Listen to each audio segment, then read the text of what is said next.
Hello everyone, welcome to Adda 24/7 class 9th and 10th YouTube channel.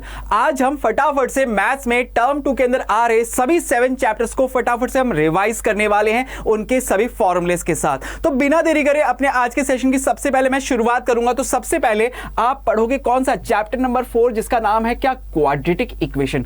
अगर quadratic equation के अंदर आप देखो तो इसमें सबसे पहले हमें जानना होता है कि what is quadratic equation. Quadratic equation वो इक्वेशन होती है जिनकी डिग्री क्या होती है, 2 होती है। अगर हम इसके स्टैंडर्ड फॉर्म की बात करें तो स्टैंडर्ड फॉर्म लिखा जाता है ax² + bx + c = 0 की फॉर्म में, जहां पे a कभी भी 0 नहीं हो सकता और a, b और c तीनों क्या होते हैं, रियल नंबर्स होते हैं। यह हमें सबसे पहले बेसिक पता होना चाहिए आखिर क्वाड्रेटिक इक्वेशन क्या होती है। देन अगर हम बात करें इसके सॉल्यूशंस को कैलकुलेट करने की, तो सॉल्यूशन को कैलकुलेट करने के लिए बेसिकली हमें यहां पे 2 मेथड्स पढ़ने होते हैं। सबसे पहले फैक्टराइजेशन मेथड और दूसरा होता है इसमें हम यूज करते हैं आपका क्वाड्रेटिक फॉर्मूला, जिसे हम इस तरह से लिखते हैं x = -b ± b² - 4ac।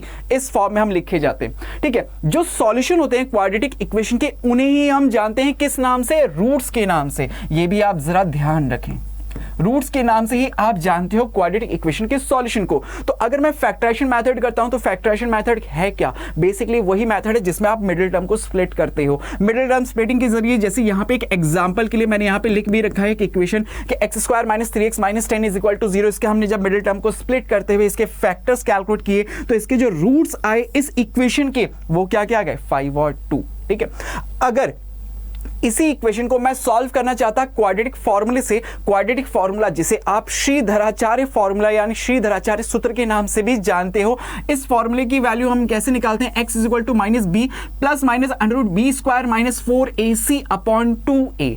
अब इस फॉर्मूले में अंडर रूट के अंदर जो ये वैल्यू लिखी हुई है b² - 4ac, जिसे हम क्या कहते हैं, डिस्क्रिमिनेंट। किसी भी क्वाड्रेटिक इक्वेशन का अगर डिस्क्रिमिनेंट बोला जाता है तो सीधे सीधे इस तरह से लिखा जाता है, उसका फॉर्मूला ये होता है। और इस डिस्क्रिमिनेंट के जरिए हम बताते हैं नेचर ऑफ रूट्स को, क्योंकि एक क्वाड्रेटिक इक्वेशन के रूट्स जो होंगे वो कैसे होंगे। सीधी सी बात है, अगर एक क्वाड्रेटिक इक्वेशन की डिग्री अगर 2 है तो उसके नंबर ऑफ रूट्स भी कितने आने हैं, कि रूट्स भी कितने आएंगे सर, 2 आएंगे।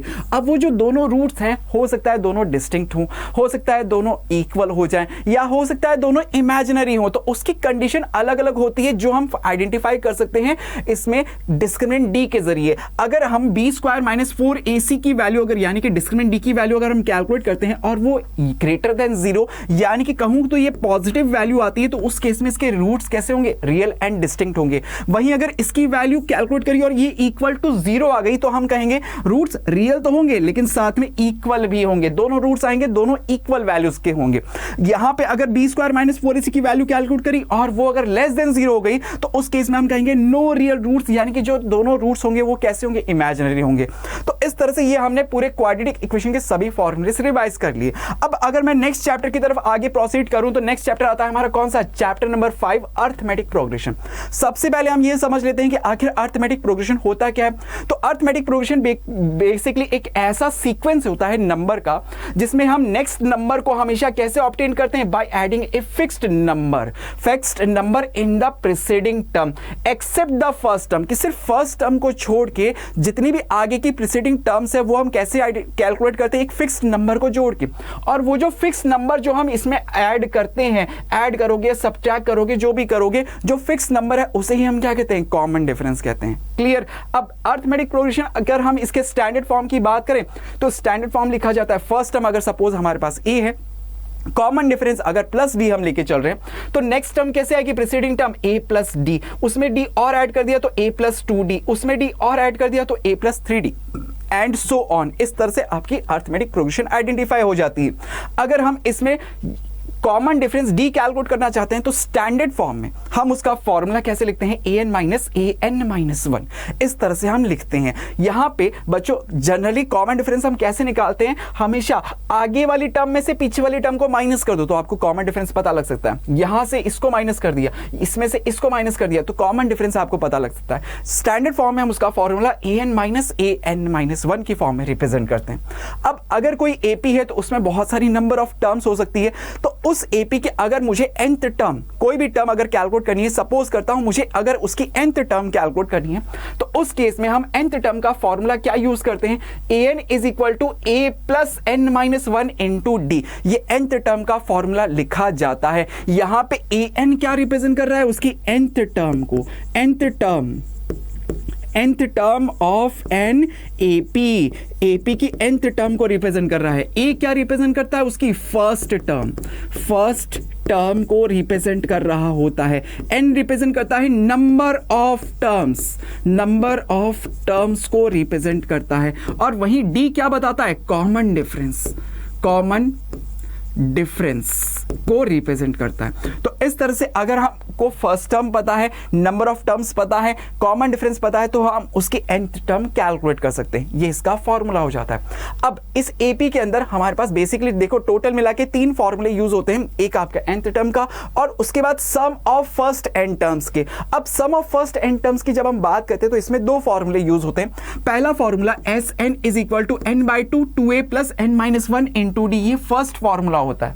अच्छा, अब इसी से दूसरा फॉर्मूला भी बन जाता है इस फॉर्मूले का यूज करते हुए कि यहां पे अगर 2a को मैं a प्लस a के अंदर ब्रेक कर दूं तो a plus n minus 1 into D, अभी आपने कहा था nth टर्म का फॉर्मूला होता है। तो सेकेंड फॉर्मूला इसी का हमारे पास बन जाता है सम का n/2 ब्रैकेट में a plus nth term an। इस केस में मैं मान के चल रहा हूं कि ये इसकी लास्ट टर्म है।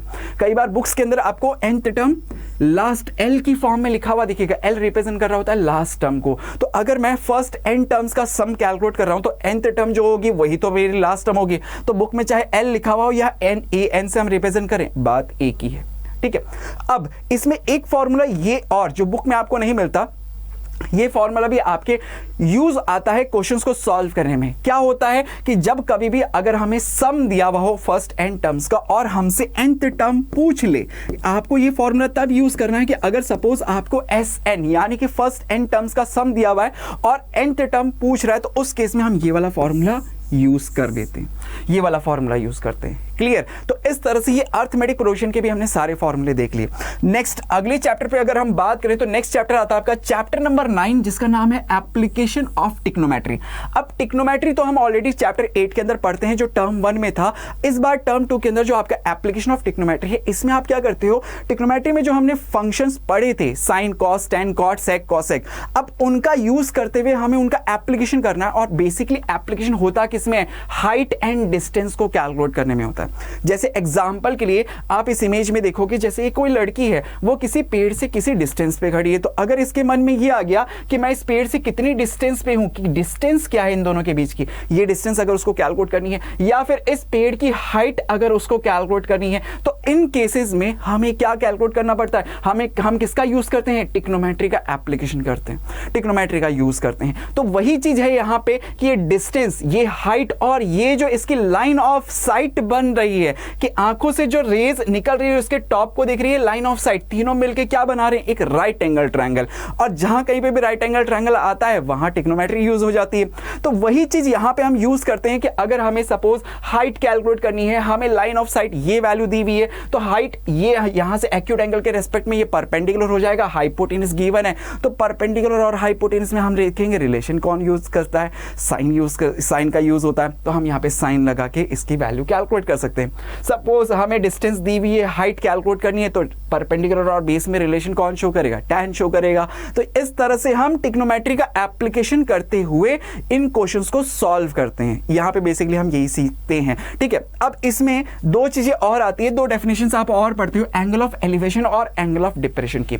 एंगल ऑफ एलिवेशन क्या होता है कि जब कभी भी सपोज जैसे ये मेरी आईज है, मेरी आईज से ग्राउंड, अब हम कहां खड़े हैं, ग्राउंड के ऊपर है, तो ग्राउंड के पैरेलल जो मेरी आंखों से जो रेज निकलेगी, लाइन ऑफ साइट, वो हॉरिजॉन्टल लाइन कहलाएगी। वो क्या कहलाएगी, हॉरिजॉन्टल लाइन। अब अगर मैंने अपनी आईज को सपोज मैंने किसी ऑब्जेक्ट को देखने के लिए ऊपर की तरफ देखा, तो लाइन ऑफ साइट अब हॉरिजॉन्टल से क्या ऊपर की तरफ जो एंगल बना रही है, ये जो ऊपर की तरफ एंगल बना रही है कि ये तो हॉरिजॉन्टल हो गया, ग्राउंड के पैरेलल लाइन है, ये ग्राउंड के हमेशा पैरेलल लाइन होगी, ये ग्राउंड के हमेशा पैरेलल लाइन होगी। अब हॉरिजॉन्टल से अगर हमने ऊपर की तरफ देखा तो लाइन ऑफ साइट क्या करी, हॉरिजॉन्टल के साथ ऊपर की तरफ एंगल बनाई, तो उस केस में जो ऊपर की तरफ एंगल बनता है वो एंगल ऑफ एलिवेशन कहलाता है। अगर वही मैं लाइन ऑफ साइट, मेरी लाइन ऑफ साइट जो आई से लाइन ऑफ साइट निकल रही है वो हॉरिजॉन्टल से नीचे की तरफ जा रही है, अगर नीचे की तरफ मैं देख रहा हूं तो उस केस में एंगल जो बनेगा वो नीचे की तरफ बनेगा, और वही एंगल क्या कहलाता है फिर? Angle of depression. तो आपको एंगल ऑफ एलिवेशन और एंगल ऑफ डिप्रेशन भी क्लियर हो गया। अच्छा, साथ ही मैंने यहां पे ट्रिग्नोमेट्री की टेबल भी आप लोगों को बता दी है, क्योंकि यही वैल्यूज मुझे यूज करनी होती है जब हम एप्लीकेशन करते हैं, हाइट एंड डिस्टेंस को कैलकुलेट करते हैं। तो इस तरह से एप्लीकेशन ऑफ ट्रिग्नोमेट्री हम इसमें क्लियर करते हैं। ठीक है, अगले नेक्स्ट चैप्टर की अगर हम बात करें तो नेक्स्ट चैप्टर आता है हमारा कौन सा? सर्कल। अब सर्कल चैप्टर के अंदर देखो बेसिकली हम सर्कल के अंदर बात क्या क्या करते हैं कि सर्कल के अंदर देखो यहां पे ये 1 2 3 4 ये सब पीडीएफ के अंदर ये जो लिखा हुआ है ना, इसका मतलब ये है कि आप सबसे पहले ये पढ़े, फिर उसके बाद ये पढ़ें, फिर ये पढ़ें, फिर ये, फिर इस तरह से नंबरिंग के अकॉर्डिंग आपको चलना है। ठीक है, तो फर्स्ट सबसे पहले हम बात करते हैं tangent of on a circle. तो सर्कल पे टेंजेंट क्या होती है कि सपोज करो कि एक ही प्लेन है, एक ही जैसे एक ही पेज है, जैसे ये एक ही प्लेन है, ये बोर्ड ये एक ही प्लेन है। अब इस एक ही प्लेन के ऊपर एक ये सर्कल है और एक लाइन है। अब दोनों एक दूसरे को क्या कर रही है? एक सिंगल पॉइंट के ऊपर टच करके जा रही है। टच करके अगर जाती है, जिस जो लाइन इस सर्कल को सिर्फ एक सिंगल पॉइंट पे टच करके जाती है वो लाइन ही क्या कहलाती है? उसकी टेंजेंट कहलाती है, सिंगल पॉइंट पे। अब जिस पॉइंट पे वो टच करेगी वो पॉइंट क्या कहलाएगा? Point of contact, point of contact. और आपको हमेशा ध्यान रखना है, a line that touches the circle at single point is known as tangent to a circle. अगर वो दो पॉइंट्स पे इसको कट करके जा रही होती, सपोज करो कि एक लाइन अगर इस तरह से ड्रॉ करी जाती जो सर्कल को दो पॉइंट्स पे कट करके जा रही है, तो उस केस में ये टेंजेंट नहीं कहलाती, फिर ये क्या कहलाती? सेकेंड कहलाती, सेकेंड कहते हैं इसको हम। ठीक है, तो टेंजेंट क्या होता है, सेकंड क्या होता है, ये भी हमने समझ लिया। साथ ही इसमें आपको ये चीज भी ध्यान रखनी है बच्चों कि पॉइंट ऑफ कांटेक्ट को अगर सेंटर से हम ज्वाइंट कर रहे हैं तो ये क्या बनेगी? एक रेडियस बन जाएगी। रेडियस को डिफाइन करेगा क्योंकि पॉइंट ऑफ कांटेक्ट कहाँ है? सर्कल के ऊपर है, सर्कल की बाउंड्री पे है। तो सर्कल की बाउंड्री पे जो पॉइंट होता है उसको सेंटर से जो लाइन ज्वाइंट करती है वो उसकी रेडियस को रिप्रेजेंट करती है। तो रेडियस और टेंजेंट हमेशा एक दूसरे पे क्या होते हैं? परपेंडिकुलर होते हैं। ये चीज भी आपको ध्यान रखनी है। ठीक है, साथ ही अगर हम फिर इसके बाद बात करें number of tangent on a circle कि आप एक सर्कल पे कितनी टेंजेंट्स ड्रॉ करी जा सकती है। आप सबसे पहले तो ये बताओ कि सर एक सर्कल, अगर ये सर्कल है तो सर्कल के ऊपर कितने पॉइंट होते हैं? कितने पॉइंट्स का आप सर्कल की डेफिनेशन क्या देते हो कि सर्कल क्या होता है? सर नंबर ऑफ पॉइंट्स का कलेक्शन होता है जो एक फिक्स्ड पॉइंट से फिक्स्ड डिस्टेंस के ऊपर होते हैं। जो फिक्स्ड डिस्टेंस है उसे हम रेडियस कहते हैं, जो फिक्स्ड पॉइंट है उसे हम सेंटर कहते हैं, और ये जो पॉइंट्स का कलेक्शन बना ये एक सर्कल को डिफाइन करता है। तो अब जब एक सर्कल के ऊपर इनफाइनाइट पॉइंट्स है तो हर एक पॉइंट से एक लाइन टच करके जा सकती है, एक टच करके जा सकती है, एक टच करके जा सकती है। तो इस तरह से एक सर्कल के ऊपर कितनी टेंजेंट्स ड्रॉ करी जा सकती है? इनफाइनाइट टेंजेंट्स ड्रॉ करी जा सकती है। अब अलग अलग कंडीशन अगर हम लें कि नंबर ऑफ टेंजेंट्स कितनी ड्रॉ होगी अगर एक पॉइंट कहां हो? सर्कल के अंदर हो, सबसे फर्स्ट कंडीशन। तो अब एक पॉइंट से, एक सिंगल इस पॉइंट से तो कितनी लाइंस ड्रॉ होगी? सर एक पॉइंट से तो इनफाइनाइट लाइंस जा सकती है ना, कि अगर मैं एक कोई भी सिंगल पॉइंट ड्रॉ करूं तो इस पॉइंट से इनफाइनाइट लाइंस ड्रॉ हो सकती है। लेकिन जितनी भी लाइंस में ड्रॉ करूं वो सब की सब लाइन इस सर्कल को दो पॉइंट्स पे कट करते हुए जाएगी। तो क्या ये टेंजेंट कहलाएगी? आप कहोगे नहीं सर ये तो टेंजेंट नहीं हुई, क्योंकि टेंजेंट तो सिर्फ एक सिंगल पॉइंट पे टच करती है, ये तो क्या हो गई? सेकंड हो गई। तो इस केस में जब पॉइंट कहां हो? सर्कल के अंदर हो, तो उस केस में कोई भी टेंजेंट ड्रॉ नहीं हो सकती।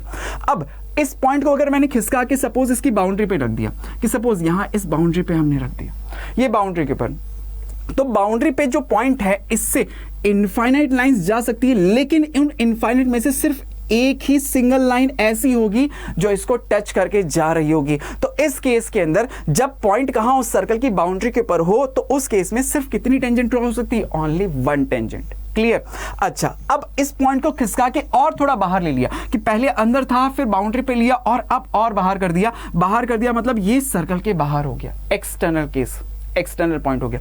अब इस एक्सटर्नल पॉइंट से कितनी टेंजेंट्स ड्रॉ कर सकते हैं कि सर हम यहां से इस पॉइंट से तो इनफाइनाइट लाइंस जाएगी, लेकिन नंबर ऑफ टेंजेंट्स इस सर्कल पे कितनी होगी? दो होगी, ओनली टू टेंजेंट्स। और खास बात इसमें सीखने की क्या है कि हम इस पे थ्योरम भी पढ़ते हैं, आपके थ्योरम नंबर 10.2 जो ये कहती है कि सर एक एक्सटर्नल पॉइंट से जब सर्कल के ऊपर दो टेंजेंट्स ड्रॉ करी जाती है तो उस केस में ये दोनों टेंजेंट की लेंथ क्या होती है? हमेशा इक्वल होती है, हमेशा इक्वल होती है। साथ ही इसमें आप ये भी चीज ध्यान रखें कि सपोज ये सर्कल का सेंटर है तो ये क्या हो गई? रेडियस हो गई। ये क्या हो गए कि सर ये रेडियस हो गए। और रेडियस और रेडियस तो टेंजेंट पे हमेशा परपेंडिकुलर होती है। अब ये परपेंडिकुलर है, ये 90, ये 90, तो ये जो दोनों एंगल्स ड्रॉ बनते हैं, ये दोनों का सम भी कितना होगा, 180 होगा, क्योंकि ये क्या फॉर्म कर रहा है, एक क्वाड्रिलेटरल फॉर्म कर रहा है। क्वाड्रेट के सभी एंगल्स का सम 360 डिग्री होता है, तो ये 90, ये 90, 180 तो यही हो गए। तो बाकी के रिमेनिंग जो दो एंगल्स है इनका सम भी 180 होगा। तो अब जब सम 180 होता है तो उस केस में आप उन्हें क्या कहते हो, सप्लीमेंट्री, कि ये दोनों एंगल्स एक दूसरे के क्या होते हैं, सप्लीमेंट्री होते हैं। ये भी बात आपको ध्यान रखनी है, ठीक है, क्लियर। तो सर्कल में भी ये सारी पॉइंट्स हमने कवर अप कर लिए। अब अगर मैं नेक्स्ट चैप्टर नंबर 11 यानी कि कंस्ट्रक्शन की बात करें, तो कंस्ट्रक्शन में इस बार हमारे को सिर्फ दो टॉपिक्स पढ़ने होते हैं। कौन कौन से, एक तो डिवीजन ऑफ लाइन सेगमेंट, कि कैसे हम एक लाइन सेगमेंट को डिवाइड करें, और दूसरा हमें पढ़ना होता है कि सर कैसे एक सर्कल के ऊपर टेंजेंट ड्रॉ करें। तो बहुत ही सिंपल सी चीजें हैं, आपको सिखाऊंगा, बहुत ही इजीली आप कर सकते हो। जैसे अगर सपोज करो कि कोई आपको एक line segment A B given है और आपको इसे किसी एक particular ratio, suppose m ratio n के अंदर डिवाइड करना है, कि सर ये line segment A B given है। अब इसकी लेंथ वो आपको एग्जाम में कुछ भी दे सकता है, हो सकता है 6 सेंटीमीटर दे दे, हो सकता है 7 सेंटीमीटर दे दे। तो जो भी ए बी लाइन सेगमेंट की लेंथ आपको गिवन है, उससे आपको अगर एम रेशियो एन के अंदर डिवाइड करना है, तो आप सबसे पहले क्या करोगे, इस लाइन सेगमेंट को ड्रॉ कर दोगे। देन उसके बाद उसको जिस रेशियो में भी डिवाइड करना है, आपने क्या किया, इससे एक एक्यूट एंगल ड्रॉ करते हुए, बनाते हुए एक लाइन ड्रॉ करी। सबसे पहले हमने एक line segment A B draw किया, जो लेंथ हमें दी हुई है। फिर उसके बाद एक्स हमने एक लाइन, एक एक्यूट एंगल ड्रॉ करते हुए एक लाइन हमने यहां पे ये ड्रॉ कर दी। एक एक्यूट एंगल ड्रॉ करते हुए लाइन जो बनाई, इस लाइन एक्यूट एंगल बनानी चाहिए, ये भी आपको ध्यान रखना है, ठीक है। अब एक्यूट एंगल ड्रॉ करते हुए लाइन बनाई, और इस लाइन पे हम कितने आर्क लगाएंगे, कि सर जो रेशियो हमें दिया हुआ है ना, इसका सम कर लो। जो भी रेशियो दिया हुआ होगा, सपोज 2:3 दिया है तो 2+3 कर दो।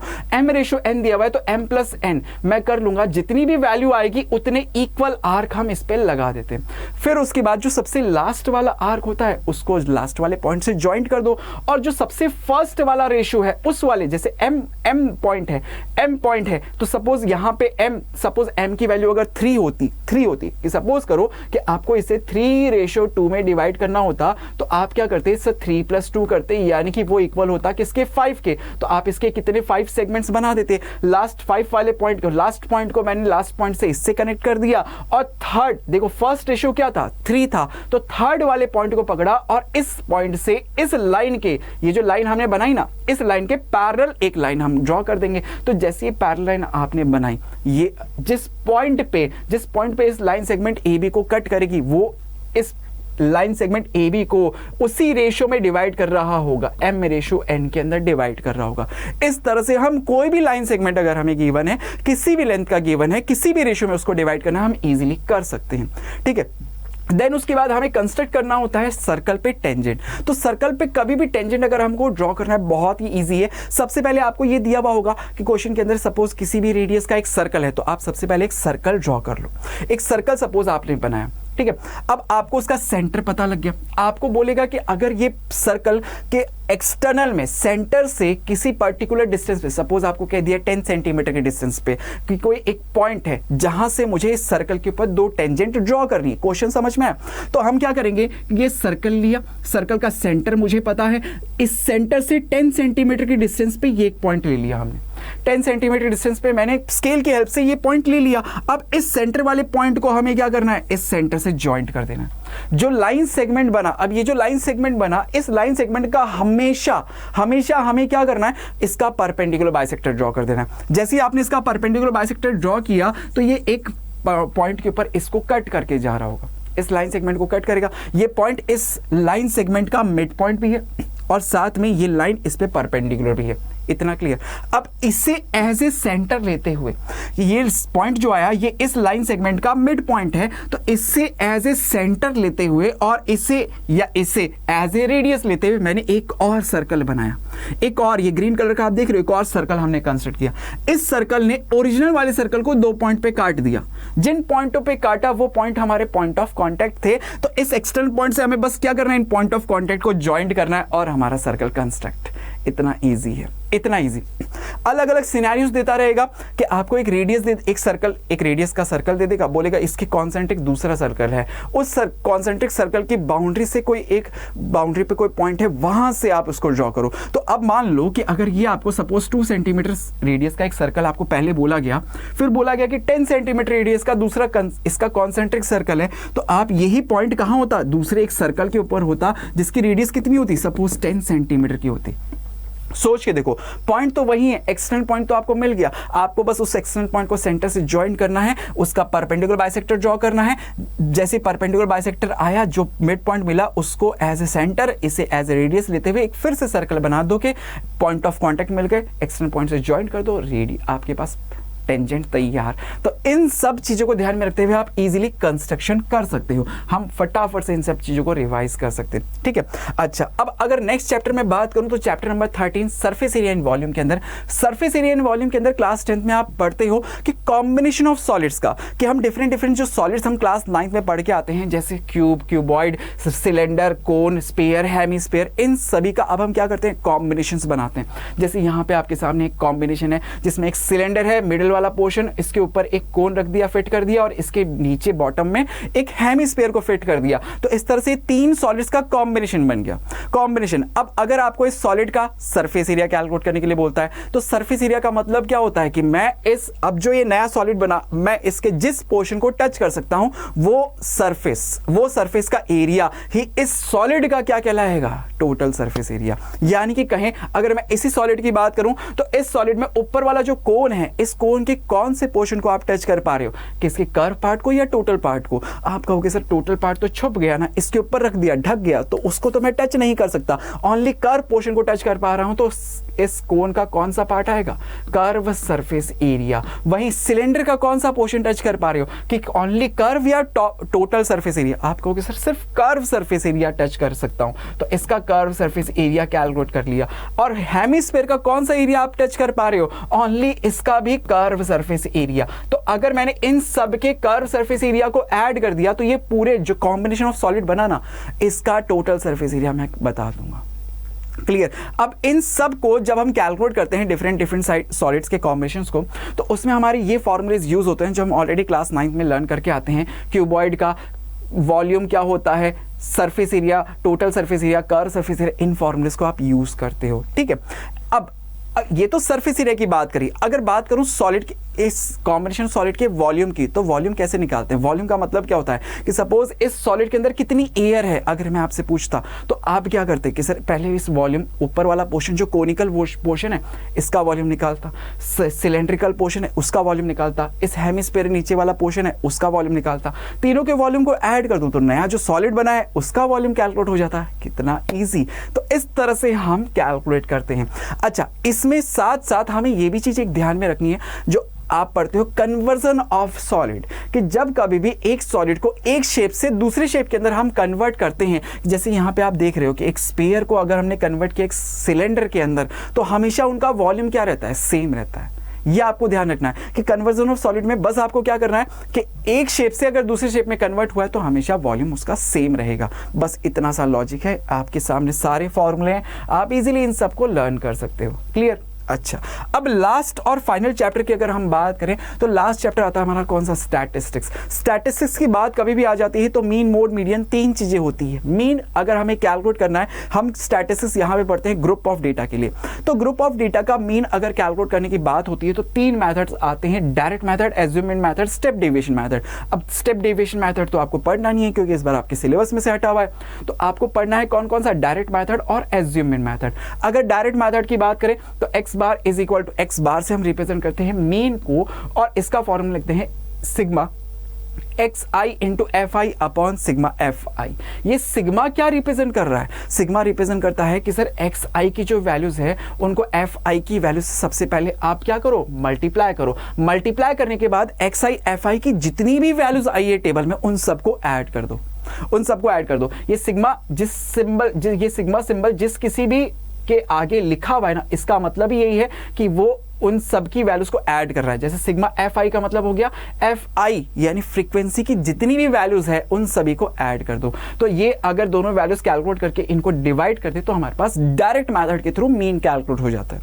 अच्छा, अब अगर मैं एज्यूम इन मेथड की बात करें तो एज्यूम मीन नाम से ही इसमें सजेस्ट हो रहा है कि आप सबसे पहले क्या करते हो, एक मीन को एज्यूम करते हो। इसमें मैं एज्यूम किया, सपोज ए इसका एज्यूम मीन है, जो एक्स आई के हमारे पास टेबल के अंदर डिफरेंट डिफरेंट वैल्यूज होती है, उनमें से ही किसी एक वैल्यू को मैं एज्यूम कर लेता हूं। किसी भी एक को हम कर सकते हैं कि वो इसका एज्यूम मीन है, हमने एज्यूम किया है। तो उस केस में हम फॉर्मूला क्या यूज करते हैं, A plus sigma F I into D I upon sigma F I, ये इसका फॉर्मूला होता है। अब एफ आई एक्स आई तक तो पता था, ये डी आई हम कैसे निकालते हैं, डी आई बेसिकली रिप्रेजेंट कर रहा होता है डेविएशन को, जो हम कैलकुलेट करते हैं एक्स आई में से ए को माइनस करके, कि एक्स आई की जो वैल्यूज हमारे पास गिवन है उसमें से एज्यूम जो हमने मीन किया है उसको अगर मैं माइनस कर दूं तो हमारे पास डी आई की वैल्यू आ जाती है। तो इस तरह से बेसिकली दो मेथड्स आपको पढ़ने होते हैं। देन अगर मैं मोड कैलकुलेट करने की बात करूं तो मोड तो बहुत ईजी है कि हमारे पास अगर ग्रुप ऑफ डेटा, जैसे सपोज आपके पास ये दिया हुआ है, ठीक है, तो इसका अगर हमें मोड कैलकुलेट करना है तो हमें क्या करना होता है, मोड कैलकुलेट करने का एक सिंपल सा फॉर्मूला है,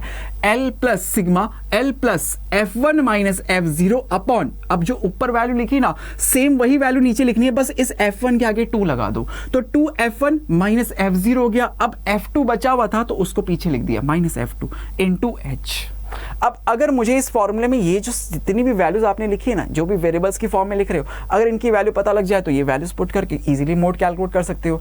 अब मोड निकलेगा कैसे कि सर ये वैल्यूज पता कैसे चलेगी, सबसे पहले हम क्या करते हैं कि जो भी हमें ग्रुप ऑफ डेटा दिया हुआ है उसमें हम मॉडल क्लास को डिफाइन करते हैं। मॉडल क्लास क्या होती है, मॉडल क्लास वो क्लास होती है जिसकी फ्रीक्वेंसी सबसे ज्यादा, जैसे अगर ये टेबल को देखें तो इस टेबल में सबसे हाईएस्ट फ्रीक्वेंसी कौन सी दिख रही है, 45। तो जिस किसी भी क्लास की ये हाईएस्ट फ्रीक्वेंसी मिलेगी उस क्लास को ही मैं क्या कह दूंगा, मॉडल क्लास। इस मॉडल क्लास की जो लोअर लिमिट है उससे हम कहते हैं एल से। अब इस मॉडल क्लास की जो फ्रीक्वेंसी उसे F1 से, अब F1 से पहले क्या आता है 0, तो ऊपर वाला F0, और F1 के बाद क्या आता है 2, तो ये नीचे वाला F2, तो 0 1 2 F1 F0 F0 F1 F2, इस तरह से हम फटाफट से डिफाइन कर सकते हैं। और साथ ही देखो सब वैल्यूज आ गई, L पता लग गया, F1 F0 F2 सब पता लग गया। H क्या होता है, H इंटरवल को रिप्रेजेंट करता है। इंटरवल कैसे निकालते हैं, जो मॉडल क्लास है उसकी अपर लिमिट में से लोअर लिमिट को माइनस कर दो, कि अपर लिमिट में से अगर लोअर लिमिट को माइनस करेंगे तो ये हमारे पास इसका इंटरवल पता लग जाएगा। इस तरह से हम मोड कैलकुलेट करते हैं, ठीक है। तो सबसे पहले मॉडल क्लास निकालो, मॉडल क्लास आती है सारी वैल्यूज आपके पास इस फॉर्मूले की आ जाती है। इसी तरह से अगर मीडियन की बात करें तो मीडियन के केस में हम फॉर्मूला लिखते हैं L plus n/2 minus c f upon f into h. जैसे कि अगर हमारे पास सपोज ये ग्रुप ऑफ डेटा दिया हुआ है तो सबसे पहले मीडियन की जब कभी भी बात होगी तो ग्रुप ऑफ डेटा में हमें एक्स आई की वैल्यूज और एफ की वैल्यूज गिवन होगी। सबसे पहले हम क्या निकालेंगे, क्यूमुलेटिव फ्रीक्वेंसी। क्यूमुलेटिव फ्रीक्वेंसी कैसे निकाली जाती है, बहुत ही सिंपल, जैसे फर्स्ट फ्रीक्वेंसी जो दी हुई है उसको तो आप एज इट इज लिख दो, फिर 2 में 7 को ऐड करके 9 लिख दो, यहां पे लिखता गया, बस इस तरह से देख रहे हो एरो कि 9 में 15 ऐड करके लिख दिया, अगला 24, ये क्यूमुलेटिव फ्रीक्वेंसी को बता रहा है। इसमें 10 ऐड कर दिया तो नेक्स्ट 34, ये वैल्यू आ गई। इसमें 11 ऐड कर दिया तो ये 45 हो गया, इसमें 5 ऐड कर दिया तो ये 50 हो गया। तो ये जो टेबल में नेक्स्ट वैल्यूज आई ये क्यूमुलेटिव फ्रीक्वेंसी को बताती है। और इसको चेक करने का तरीका भी यही है कि सबसे लास्ट वाली वैल्यू हमेशा फ्रीक्वेंसीज के सम के हमेशा इक्वल होगी। फ्रीक्वेंसीज के सम सिग्मा एफ आई को ही हम कैपिटल एन से भी रिप्रेजेंट करते हैं, ठीक है। कैपिटल एन ये बताता है सभी फ्रीक्वेंसीज के सम को। तो जैसे ही आपने सबसे पहले आपको डेटा मिला, आपने क्यूमुलेटिव फ्रीक्वेंसी निकाली, कैपिटल एन की वैल्यू पता लगी, क्रॉस वेरीफाई कर दिया, दोनों सेम है, ठीक है। उसके बाद अब आप क्या करोगे, n/2 कैलकुलेट करोगे। क्या कैलकुलेट करोगे, n/2। n/2 की जो भी वैल्यू आती है, जो भी वैल्यू आई, जैसे सपोज 50 है तो 50 डिवाइडेड बाय 2 करेंगे तो कितना आएगा 25। n/2 की वैल्यू क्या आई 25। तो आपको देखना है कि 25 से जस्ट बड़ी क्यूमुलेटिव फ्रीक्वेंसी कौन से क्लास की है। कि मैंने देखा कि सर 2 छोटा है, 9 छोटा है, 24 भी छोटा है, जस्ट बड़ी वाली कौन सी दिखी सर 34 दिखी। तो जिस क्लास की क्यूमुलेटिव फ्रीक्वेंसी मिली वही क्लास हमारे लिए लिए क्या हो गई, मीडियन क्लास। वो क्लास हमारे लिए क्या हो जाएगी, मीडियन क्लास। अब मीडियन क्लास की आपको पता है लोअर लिमिट तो एल से रिप्रेजेंट करी जाती है, इसकी फ्रीक्वेंसी को एफ से, और इससे ऊपर वाली क्लास की फ्रीक्वेंसी, क्यूमुलेटिव फ्रीक्वेंसी को सी एफ से लिखते हैं। तो हमें एल पता लग गया, एफ पता लग गया, सी एफ पता लग गया। देखो एल पता है n/2 हम पहले ही निकाल चुके हैं, सी एफ पता लग गया, एफ पता लग गया, एच इंटरवल होता है। तो सर इसकी अपर लिमिट में से लोअर लिमिट माइनस किया तो ये हमें इंटरवल पता लग गया। सभी वैल्यूज पुट करेंगे, इजीली मीडियन कैलकुलेट हो जाएगा। तो बोलो क्या इस तरह से हमने सब के सब चैप्टर्स को कि टर्म 2 के अंदर इस बार जितने भी चैप्टर्स आ रहे सब के सब चैप्टर्स के सारे फॉर्मूलेस रिवाइज कर दिए। आई होप वीडियो आप लोगों के लिए बहुत हेल्पफुल रही होगी रिवीजन करने के लिए। Thank you so much, thank you for joining with us guys, thank you so much.